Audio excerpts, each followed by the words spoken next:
aquí tenemos la sección que vamos a estudiar el día de hoy. Es Colosenses capítulo 2, versículos 16 al 23. Un pequeño repaso de la semana anterior. Vimos que habían varias metáforas en la sección que estudiamos la semana pasada y solo reduje a una definición. Una metáfora es una figura retórica que nombra un elemento con el nombre de otro, con el que guarda alguna semejanza o analogía.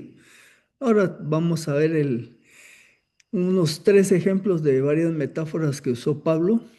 Por ejemplo, les dice, ustedes fueron circuncidados al despojarlos del cuerpo pecaminoso carnal. Y es una metáfora porque no está hablando de una circuncisión real, ¿verdad? Sino está hablando en el sentido espiritual. Dice, a los creyentes fueron circuncidados y el pasaje dice, y que no fue de manos. Por eso entendemos que fue espiritual al despojarlos del cuerpo pecaminoso carnal. La otra metáfora que aparece es, fueron sepultados juntamente con él, refiriéndose a Cristo en el bautismo, en el cual también fueron resucitados. Entonces le está diciendo eso a los hermanos de Colosas, pero no es que en realidad los hermanos habían sido sepultados con Jesús en el bautismo y vueltos a resucitar, sino fue un uso metafórico para hablar de cómo en Cristo Jesús morimos a nuestra vieja vida y resucitamos a vida nueva. Y la tercera metáfora, y había alguna otra por ahí, dice que Jesucristo anuló el acta que había contra nosotros, clavándola en la cruz, ¿verdad? Y entonces ustedes dirían, bueno, ¿dónde yo leo en los evangelios que clavaron un acta donde estaban descritos mis pecados? ¿Ah? No, es un uso metafórico para indicar que la muerte de Cristo cumplió con su tarea de librarme, de pagar el precio por mis pecados. Bueno, eso lo vimos la semana pasada, solo era un pequeño repaso. En la siguiente sección van a aparecer tres palabras, no, perdón, no aparecen, sino vamos a encontrar en esos versículos y definimos que son estas tres palabras que van a ser legalismo, misticismo y ascetismo, ¿verdad? El legalismo, esta palabra no se encuentra como tal en la Biblia, es un término que usan los cristianos evangélicos para describir una posición doctrinal enfatizando un sistema de reglas y reglamentos para alcanzar la salvación, así como el crecimiento espiritual. Ojo, entonces estamos hablando de legalismo cuando se establecen reglas, cosas que hay que cumplir como requisito para lograr la salvación. Entonces, esa es la parte que no es correcta, ¿verdad? Porque la salvación es gratuita, no tenemos que hacer nada para obtenerla, más que creer en Jesús. Pero en el legalismo se ponen estas tareas que van con la fe en Jesús, más cumplir con una serie de tareas para lograr la salvación o el crecimiento espiritual, o entiéndase, santificación. Los legalistas creen que es necesaria la estricta adherencia literal, o sea, cumplir literalmente con esas reglas y reglamentos. Esto lo tomé del sitio God Questions. El legalismo doctrinalmente es una posición esencialmente opuesta a la gracia. Por lo que les mencioné, por gracia sois salvos por medio de la fe y esto no de vosotros, pues es don de Dios, no por obras para que nadie se gloríe. Pero el legalismo lo que está diciendo es, tienes que hacer obras para obtener la salvación. Aquellos que sostienen una postura legalista pueden fallar aún en ver el propósito real de la ley, especialmente en el propósito de la ley de Moisés en el Antiguo Testamento. Como nos dice Gálatas 3:24, la ley en realidad era nuestro ayo o tutor. El objetivo de la ley era cuidarnos en lo que llegábamos a la fe en Cristo, pero lo malinterpretaron y tomaron el sentido de que había que cumplirlo para obtener el perdón y salvación de Dios, lo cual eso fue un error. Vamos entonces a nuestra sección de ahora, capítulo 2. Versículo 16 y 17. Por tanto, dice, nadie los juzgue en asuntos de comida o de bebida, o respecto a días de fiesta, lunas nuevas o sábados. Todo ello es solo una sombra de lo porvenir, pero la realidad pertenece a Cristo.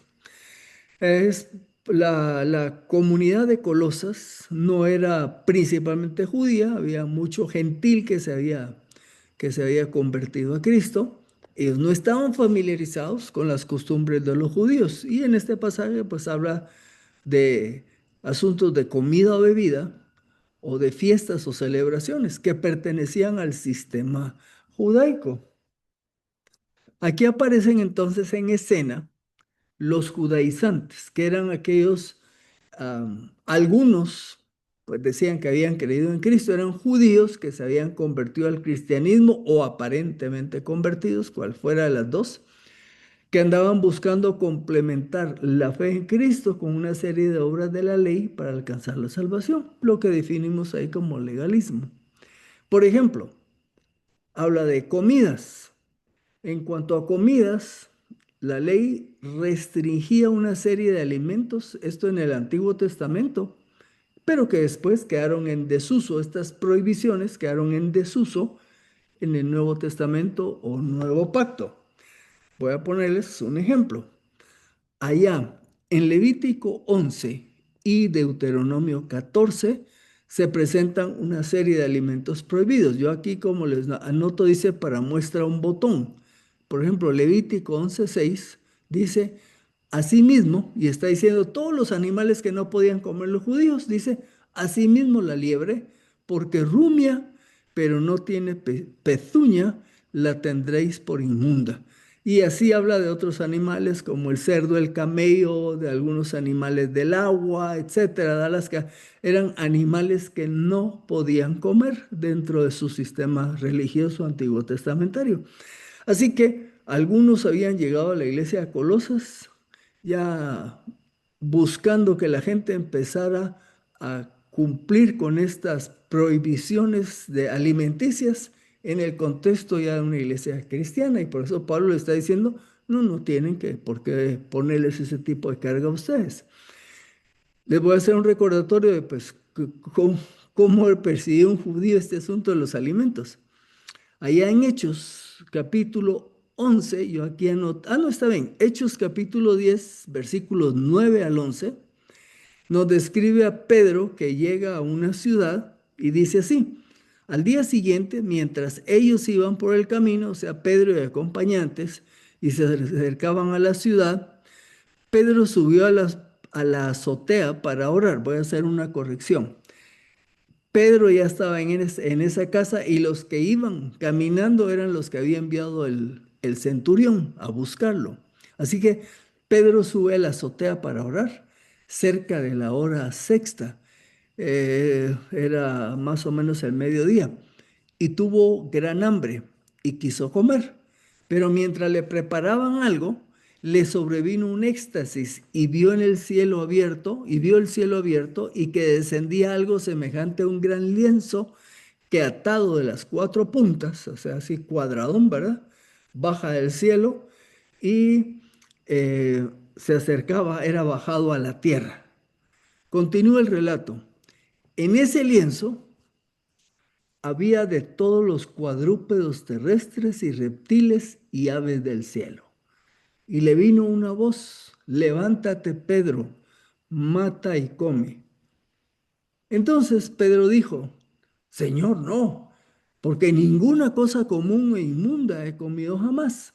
Pero como buen judío, mantenía esa dieta como lo que ustedes podrían ver allá en Deuteronomio y en Levítico, ¿verdad?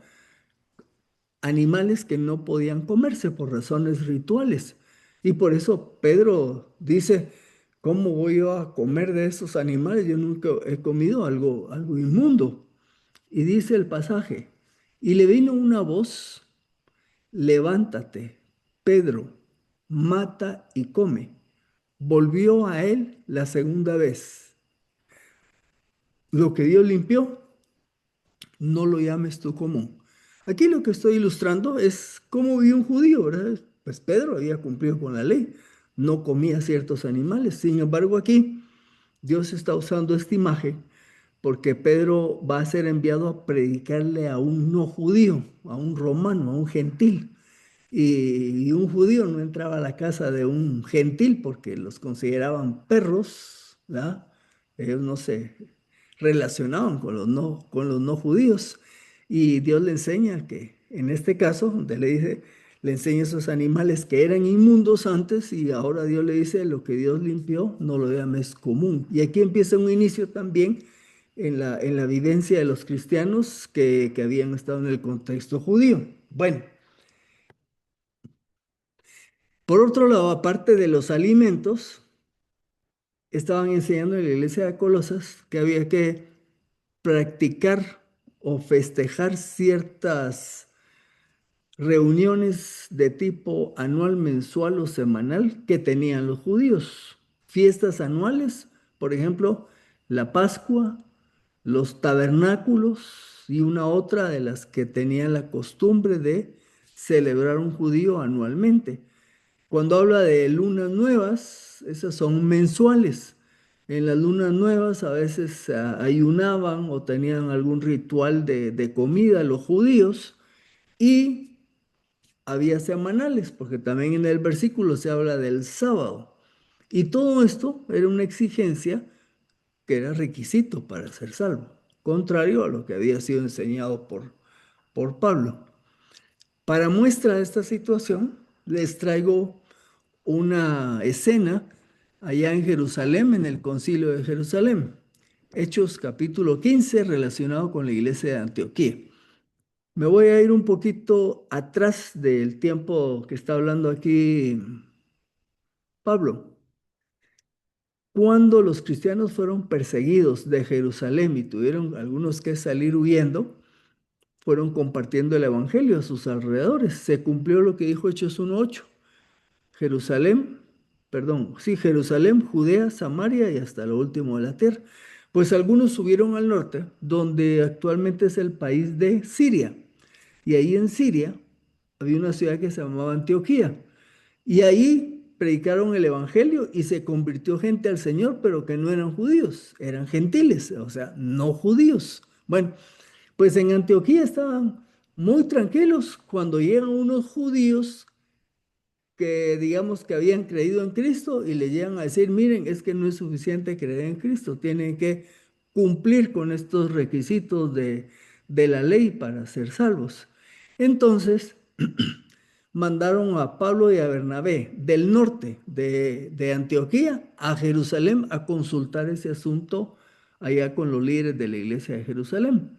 El versículo 5 del capítulo 15 de Hechos nos relata el problema. Dice, voy a quitar ahí un ratito la imagen, pero algunos de la secta de los fariseos que habían creído, fíjese, dice, eran fariseos que habían creído, entonces, digamos, si eran genuinos creyentes, todavía estaban atados a las costumbres de su religiosidad.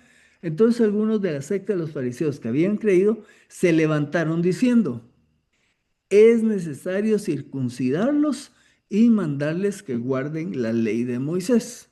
Entonces, vemos ahí el problema en aquel momento en Antioquía.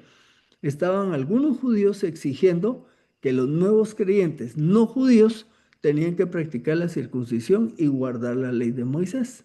Entonces, esta situación fue la que trajo Pablo y Bernabé al liderazgo de Jerusalén para decirles, bueno, hermanos, ¿qué hacemos? Porque la salvación es por fe y aquí hay algunos que andan pidiendo esto.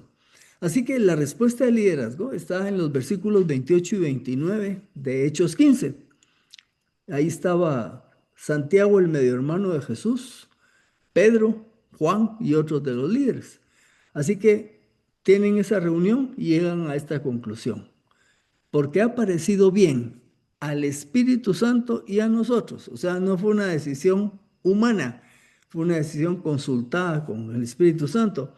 Ha parecido bien al Espíritu Santo y a nosotros no imponeros ninguna carga más que estas cosas necesarias. Y aquí es lo único que le piden a los gentiles de allá convertidos en Cristo, que os abstengáis de los sacrificados a los ídolos, de sangre, de ahogado y de fornicación, de las cuales cosas si os guardareis, bien haréis, pasadlo bien.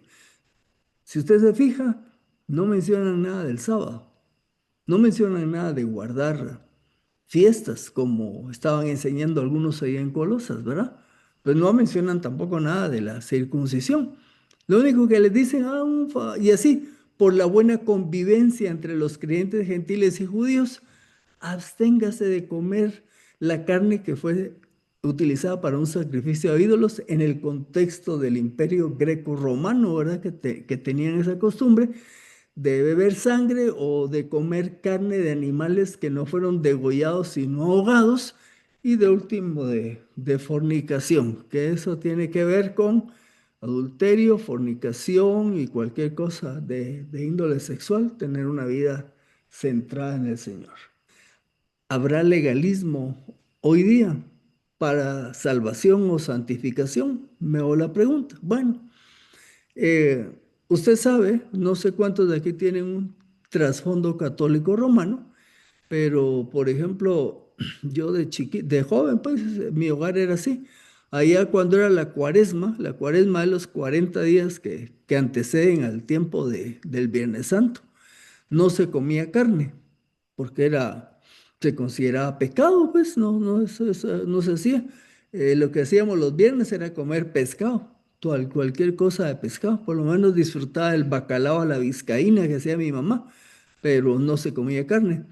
Eh, Hay otros grupos que todavía guardan el sábado y no el domingo. Bueno, hay un grupo grande que son los adventistas y algunas ramas parecidas, donde ellos consideran que hay que guardar el sábado, y si no lo guardan, entonces la persona no es un genuino creyente. Pero también hay otros aspectos del legalismo, por ejemplo, dietas especiales, ¿verdad? Por ahí hay grupos de creyentes que dejan de comer ciertas comidas, porque entonces si las comen ya está mal espiritualmente la persona.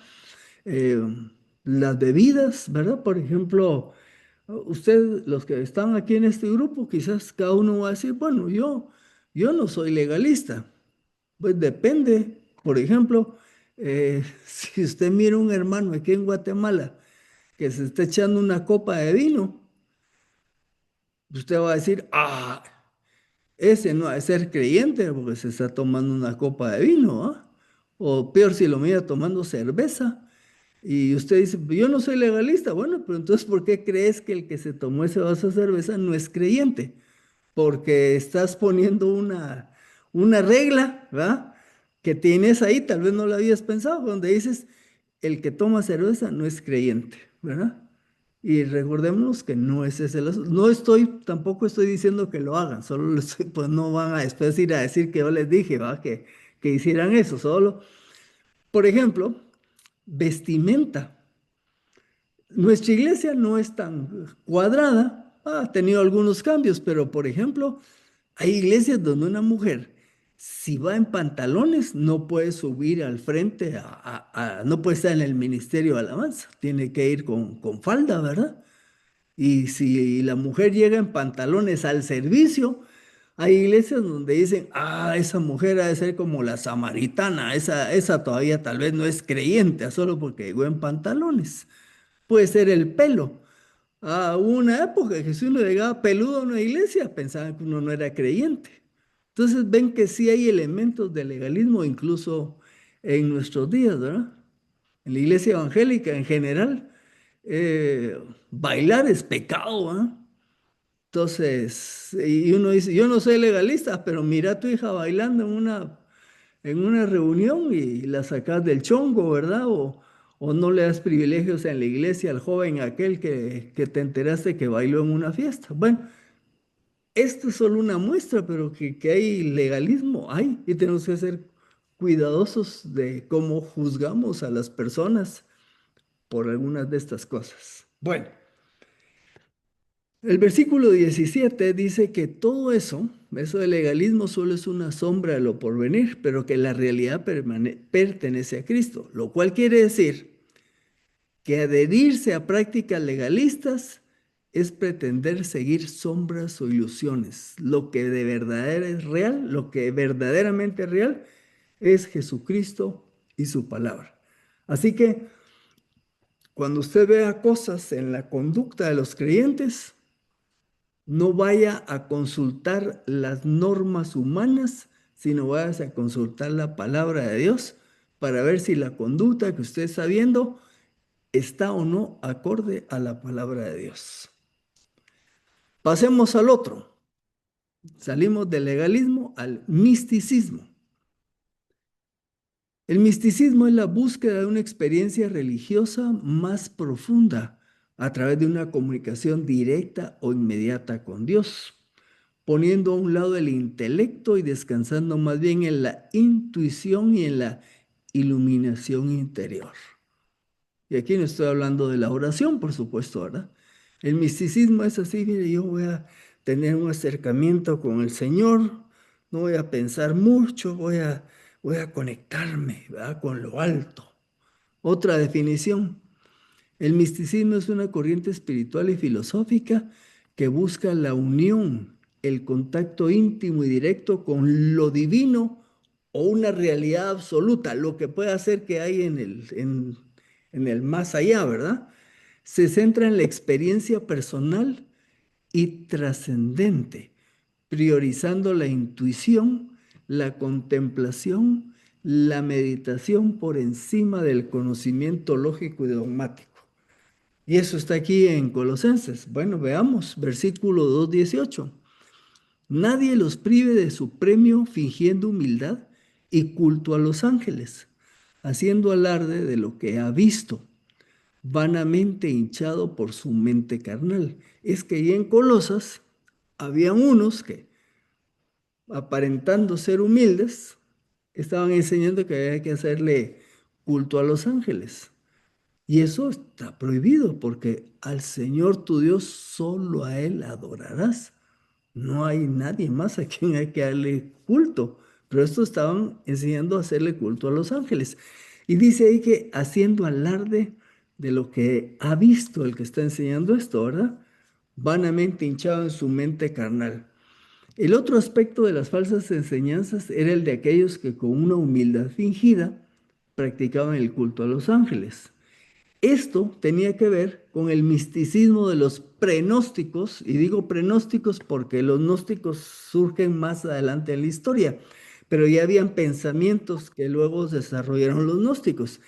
Estos gnósticos o estos prenósticos, por ejemplo, ellos pensaban que Dios sí estaba lejanísimo y Dios tenía unas emanaciones divinas.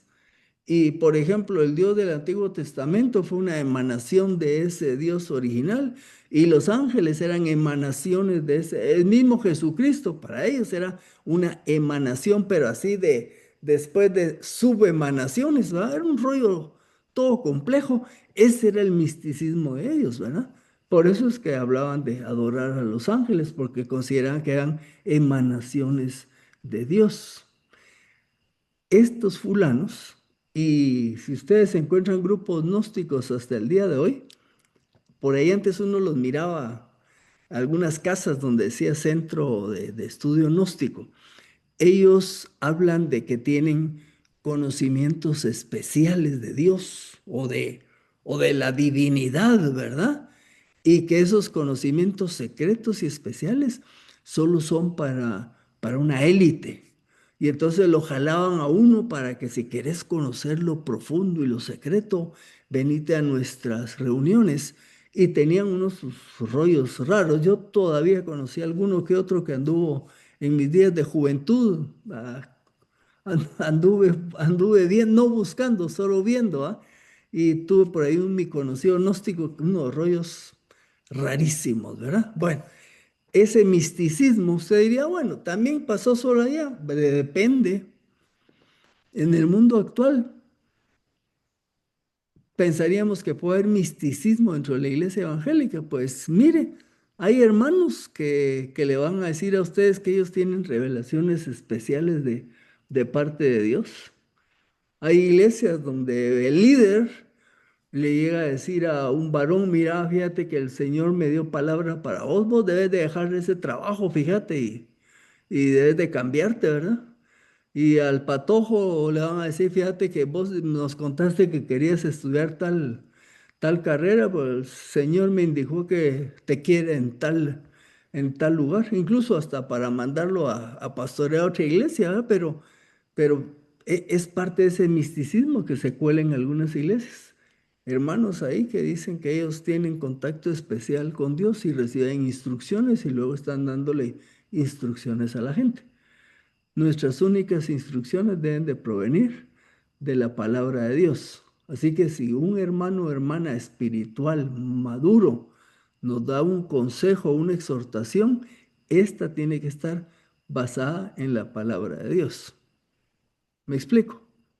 Si yo le digo a un hermano, mira vos, fíjate que te di ahí en tu teléfono y estás mirando porno, yo te diría que no mires porque eso te va a hacer pecar. Entonces, si me dice el patojo, me dice, ¿y usted quién es para estarme? Usted es místico, el Señor se lo dijo. No, no me lo dijo el Señor, solo que en la Biblia habla que no debe de uno participar de las obras de la carne y de todas esas tentaciones que vienen. Y entonces, por eso te estoy diciendo que no hagas eso. Me explico, no es misticismo, es basándonos en la palabra del Señor. Bueno, versículos que sigue 2:19. Les dice que estos místicos, con todo ese su rollo oscuro, ¿verdad? No se aferran a la cabeza, de la cual todo el cuerpo nutrido y unido por coyunturas y ligamentos crece con el crecimiento que da Dios. Precisamente por eso estaban desviando a la congregación, porque no se estaban sujetando a la cabeza, que es Cristo, cuya iglesia es su cuerpo, ¿verdad? Y que unidos crecen con el crecimiento que da Dios. En pocas palabras, el cristiano que se aferra a Cristo crece y se desarrolla bajo la guía de Dios, cimentado en su palabra. Insisto en eso, ¿verdad?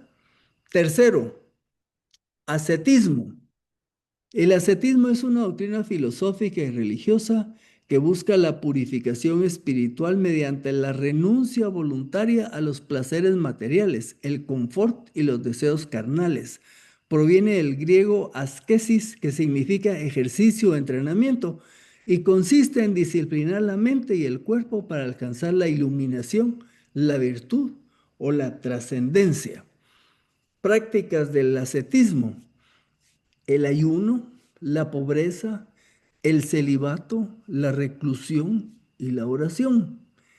Ejercicios de austeridad y control como exponerse al frío o vivir temporalmente con menos recursos que los que se poseen. La autonegación que practican los ascetas no se ve como un castigo en sí mismo, sino como un medio para elevar el espíritu y dominar las pasiones. Ojo, usted me va a decir, pero mira, ¿qué tiene de malo el ayuno? ¿Y qué tiene de malo vivir con pocos recursos? O el celibato. La reclusión es apartarse e irse a vivir aislado de la sociedad. Y la oración, bueno, la oración no más así que es algo malo, no, no. Por supuesto, algunas de estas prácticas no son malas. El problema es que si usted cree que haciendo esto usted va a obtener la salvación, o con eso usted se va a volver más santo, ahí es donde está su error. Por ejemplo, ¿por qué surge el celibato? Es no casarse, quedarse uno soltero, pero hay muchos que son solteros y el Señor les ha dado la bendición o capacidad de ser solteros. Pero estos, lo que pasa es que decía, ¿qué pasa si un soltero se casa? Pues se casa con su cónyuge. ¿Y qué es lo que viene? Sexo. Ay, pero eso es un placer de la vida. Entonces, no, no. Entonces, mejor no me caso. Ven cómo practicaban ellos este ascetismo, ¿verdad? Dejaron de casarse con el objetivo de no disfrutar de algo que Dios bendijo, que fue la unión matrimonial, ¿verdad? Dejan de comer porque creen que sacrificando el cuerpo, ellos van a tener un logro espiritual y así todo lo demás. Bueno, vamos a ver aquí, como puse, pero ¿qué de malo tiene todo esto? Bueno, que es un esfuerzo humano, sin el apoyo del Espíritu Santo. Un esfuerzo humano por alcanzar un estado de espiritualidad mejor, pero que a la vez es ineficaz contra los apetitos de la carne.